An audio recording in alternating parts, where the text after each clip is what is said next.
All right, guys. Well, I had a guy asking me about my seeder.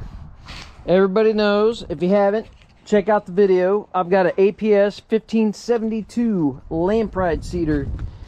I bought it used. I went in and I put a couple spikes on it and stuff like that. I had to readjust the timing on it. The guy had it timed on low side and we needed it on the high side. But the subscriber I have, it was Chase Land Management. It's a little cold today. I got to cover my ears up. It's not that my head's cold. I got like bad ear tubes or something. Anyways, you guys don't care about that. So if you ever see me like cover my ears, I'm not trying to be like, you know, anything. I just cover my ears so I don't get it earache. Anyways, he was wondering if you could do food plots with this seeder. 100%, absolutely. I do food plots with this seeder. A couple things, let's just talk about different styles of seeders, because he was looking at a Brilliant seeder. It's the LSS 6, I believe, and I'd really like to buy that seeder. The nice thing with it is it's a lot more compact than this one. So if you see, this seeder's fairly wide or fairly long.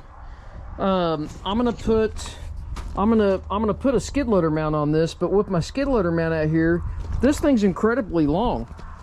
So the nice thing with the LSS 6 Brilliant is it's got two cultipacker wheels, and it takes up about this much space. It's quite a bit shorter. I think it's like close to a foot shorter, because there's a lot hanging out up here. I wanted a seeder that I could seed anything with. Well, what I have found on a bunch of different seeders, I've had a bunch of them, I like this configuration. I don't like this seeder with the spike wheel in the back. I like it with the cultipackers, because then when you are doing primary seeding with it, which when I timed it, I kind of showed you guys the reason why we went to the high side. We'll just go back over it in case you didn't see that video.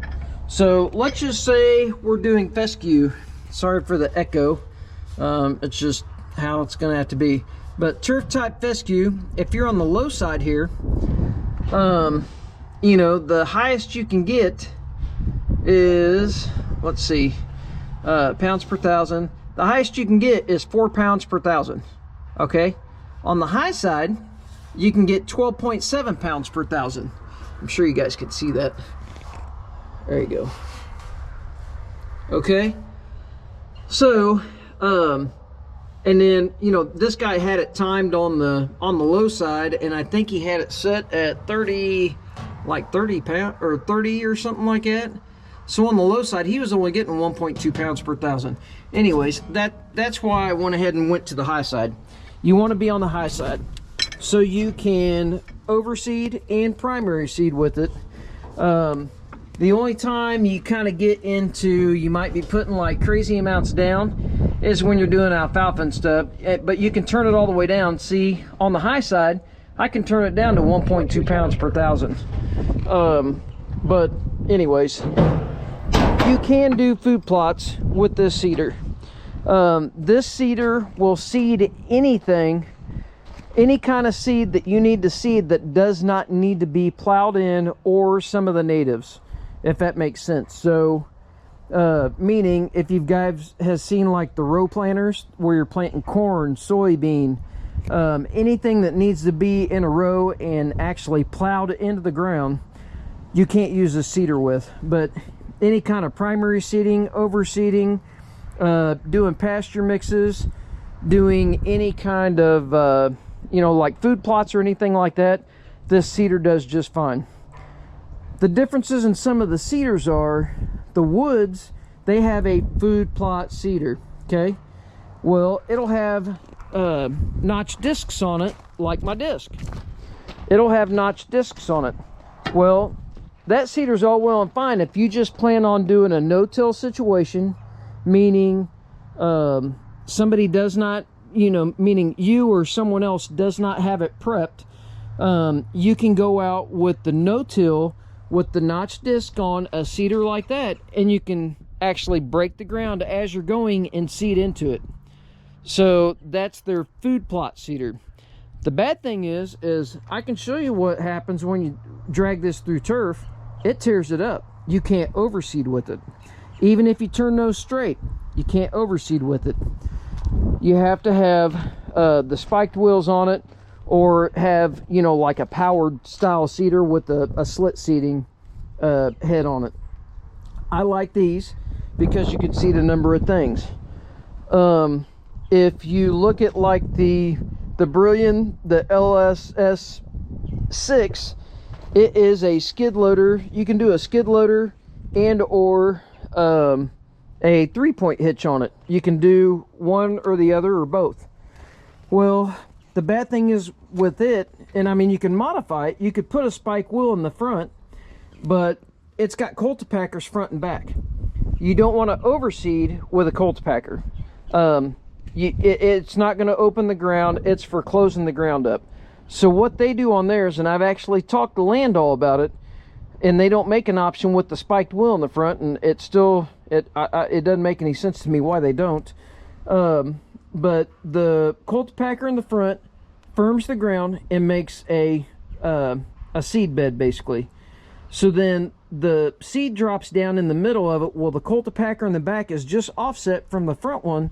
So as it goes across, it actually takes the little mound that the front one made, and the seed kind of falls in between it. So then the back one firms it and pushes that mound out, and then remakes a new mound in the middle of the two. Hopefully that made sense to you. Made sense in my head, so it ought to make sense to you. Anyways, so if you're wanting to overseed, do primary seed, and if you want to do food plots and stuff like that, anything you don't need to plow in. Some of the natives you can't run in this, some of them you can, depends on what it is. I've done some natives with these, and if you do that, let me show you. So if you do some natives, I'm not saying it'll do all natives, it'll do some natives, even if you're not on the chart.